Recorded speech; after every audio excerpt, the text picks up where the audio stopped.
While the U.S. economy is slumping, the economies of some nations are booming, among them Brazil's. So what's fueling the growth in that South American country, and can the U.S. learn anything from it? CNBC's Trish Regan has our story tonight from Sao Paulo.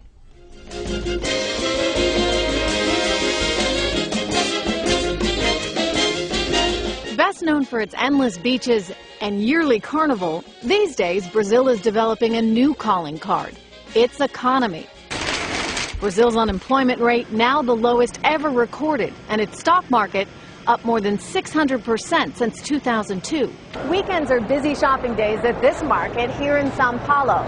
These consumers are riding a wave of prosperity. So while the U.S. worries about whether or not it's in a recession, this economy is growing at a rate of 5% this year. It's very exciting. It's fun to be in business here. Not only does it feel good for those of us, say, in the investments world, but it trickles down to, to the person in the street. One reason for the boom? High-priced commodities, global demand for everything from iron ore to copper to silver to sugarcane ethanol to oil.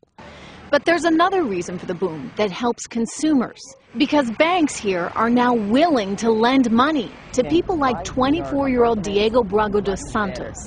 He's living the American dream in Brazil. Every people today can buy an apartment.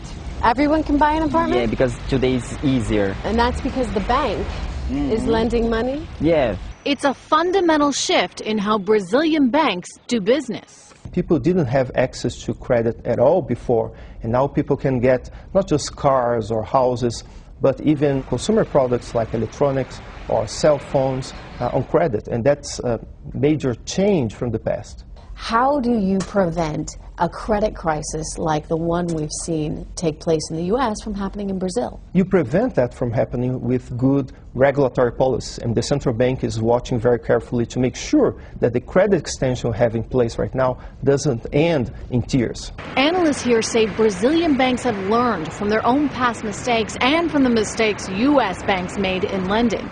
Still, the road to prosperity here is a long one. 1/3 of the nation lives in severe poverty, in crime-ridden shanty towns like this, hovering in the shadows of the nation's bustling commercial cities. But in the face of these challenges, Brazilians like the Moreira family tell us, for the first time, they have hope for the future. They just bought a new car and are saving for their first home. For the Moreiras and millions of others, economic stability is becoming almost as normal as a day at the beach. Trish Regan, CNBC, Sao Paulo, Brazil.